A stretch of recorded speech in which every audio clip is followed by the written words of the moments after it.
Pertanyaan berikutnya dari Andre Dias. Secara sederhana, bedanya TKBT dengan TKPK itu apa sih Pak? Mungkin ada yang bisa kasih penjelasan simpelnya. Nah, jadi Mas Andre ya.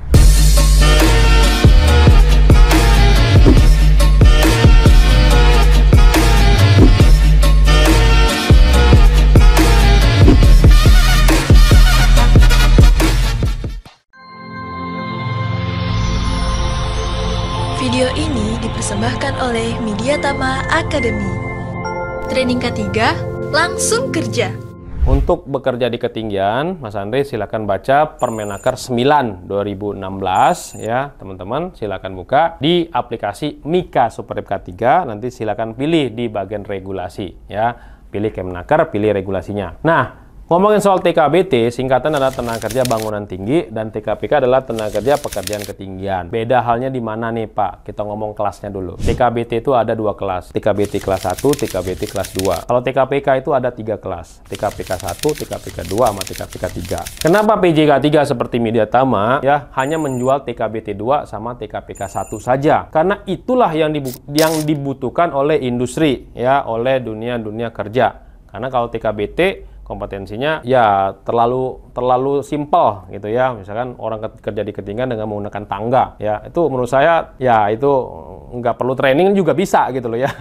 Gitu. Terus kenapa Mediatama nggak buka yang TKPK 2 sama TKPK 3? Nah, TKPK 2 itu lebih ke arah dia untuk menjadi instruktur. Ya, kalau teman-teman mau tertarik menjadi instruktur kerja di ketinggian harus punya TKPK 2. Kenapa nggak buka yang TKPK 3? TKPK 3 itu lebih kalah ke rescue, teman-teman. Biasanya dipakai oleh Basarnas. Sebenarnya di industri nggak perlu yang kayak gitu. Sekarang kita bahas yang TKBT 2. TKBT 2, tenaga kerja bangunan tinggi level 2, itu ya diwajibkan kalau misalkan teman-teman semua bekerja di pekerjaan di ketinggian tadi ya, tapi masih di atas platform. Platformnya misalkan berupa perancah ya. Jadi bangunan tinggi tadi adalah misalkan dia menggunakan perancah.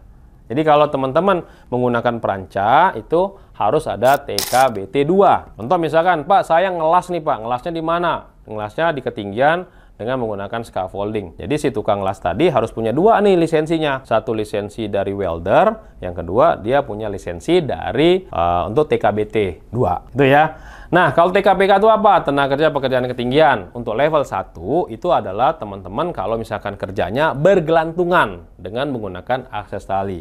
Ya, roof access ya. Nah, di sini ya kalau teman-teman sering bekerjanya itu contoh misalkan bekerja di tower BTS, tower listrik ya. Nah, itu diwajibkan tuh TKPK. Atau teman-teman kerja nih di ketinggian misalkan seperti Spiderman ya, bergelantungan tuh untuk ngebersihin kaca, memperbaiki apa ya, tapi bergelantungan tuh tanpa ada pijakan ya. Itu teman-teman silakan ambil yang TKPK ya, TKPK 1. Termasuk Pak, kalau di atas gondola gimana nih Pak? Nah, itu juga tuh ya, teman-teman harus punya tuh minimal TKPK 1 tuh. Wah, karena dia menggunakan akses tali juga ya ke atas itu. Itu ya buat teman-teman semua, silakan nanti baca lagi di Permenaker 9 2016. Pak, kalau pendidikannya gimana? Pendidikannya semua boleh diperbolehkan untuk levelnya SD ya, tapi berijazah ya. Ya kalau bisa SD, SMP, SMA lah minimal ya, karena nanti ujiannya di Teman K3 Kemenaker.go.id. Nah, itu buat teman-teman semua. Jadi kalau mau ngambil TKBT atau TKPK,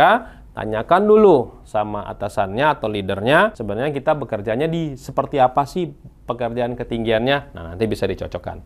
Cuma memang kalau untuk TKPK, satu batch-nya itu hanya dibatasi 15 orang. Sedangkan TKBT itu boleh 20 orang. Lebih dari itu tidak boleh. Halo para pengkir K3, kita baca lagi pertanyaan yang sudah masuk ke YouTube-nya Kak Cideni dari subscribernya Kak Cideni. Kijang Biru bertanya, Kak mau tanya, jika perusahaan menyewa untuk 1 lantai pada gedung 5 lantai, dan perusahaan memiliki lebih dari 300 tenaga kerja, apakah harus ada ahli K3 kebakaran dan unit penanggulangan kebakaran? Nah, kalau teman-teman berbicara mengenai kebakaran, teman-teman silakan buka Kemenaker 18699. Silakan buka melalui aplikasi Mika Superep K3 yang teman-teman bisa install melalui Play Store ataupun App Store. Teman-teman klik regulasi K3, lalu ada Kemenaker dipilih di sana, nanti cari Kemenaker 18699. Nah, di sini di pasal 5-nya berbunyi, untuk unit penanggulangan kebakaran terbagi menjadi 4 kelas. Yang pertama, yang paling rendah namanya kelas D.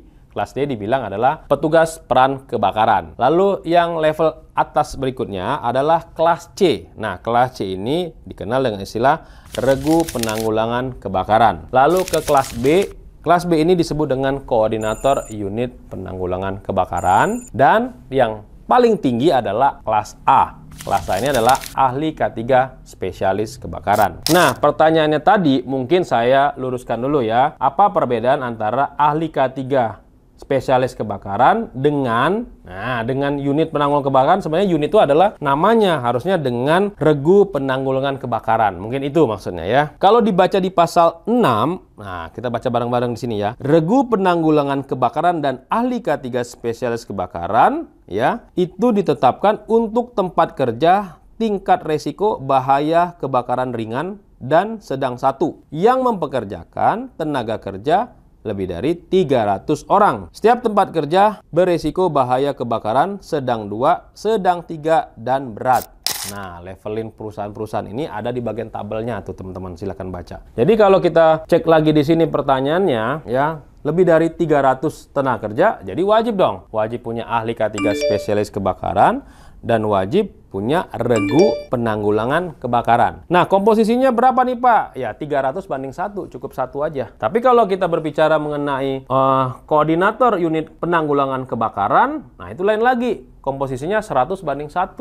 Atau yang petugas peran kebakaran itu 25 banding 2. Nah, silakan teman-teman baca regulasi ini dan pastikan perusahaan teman-teman masuk ke kategori kelas apa? Apakah sedang 2, sedang 3, atau berat untuk pengkategoriannya. Tapi kalau kita berbicara tenaga kerjanya sudah lebih dari 300, berarti sudah diwajibkan ahli K3 spesialis kebakaran dan ada regu penanggulangan kebakaran. Oke, itu informasi dari saya. Pak, bedanya apa Pak? Kompetensi antara kelas D, kelas C, kelas B, dan kelas A. Kalau teman-teman baca di sana, nanti akan teman-teman bisa baca kalau kelas D itu bisa memadamkan api menggunakan APAR dan fire blanket. Karena prakteknya itu. Kalau kelas C apa? Kalau kelas C selain dia menguasai APAR sama fire blanket, ada juga dia memadamkan api menggunakan hidran. Lalu kalau kelas C apa nih Pak? Kelas B. Nah, kalau kelas B ini apa nih Pak? Ya, kalau koordinator unit penanggulangan kebakaran ini apa? Nah, kalau koordinator dia mengkoordinir ya tim-tim yang dari kelas C dan kelas D ya. Dan juga dia memasang proteksi kebakaran di sebuah gedung atau tempat kerja. Ya, memasang ya. Nah, kalau kelas A itu apa Pak? Kalau kelas A itu dia lebih ke arah ahli K3 spesialis kebakaran. Dia lebih ke arah ke perencanaan, proteksi kebakaran aktif atau yang pasif. Dan memastikan juga gedung atau tempat kerja tersebut sudah aman nggak dari kebakaran. Jadi teman-teman semua pastikan. Oh ya, satu lagi, kalau ahli K3 spesialis kebakaran itu pendidikannya minimal D3 ya, karena ada SKP-nya. Kalau kelas B, kelas C, kelas D itu boleh tamatan SMA. Tapi memang harus berjenjang. Nggak bisa langsung ke kelas A. Nggak bisa. Jadi kalau harus lewatin kelas D dulu, kelas C, kelas B, kelas A. D 3 hari, C 5 hari, B 9 hari, A 12 hari. Nah, itulah itu berapa jumlah total hari untuk teman-teman bisa dapat ahli K3 spesialis kebakaran. Oke, saja dari saya. Semoga membantu. Salam safety.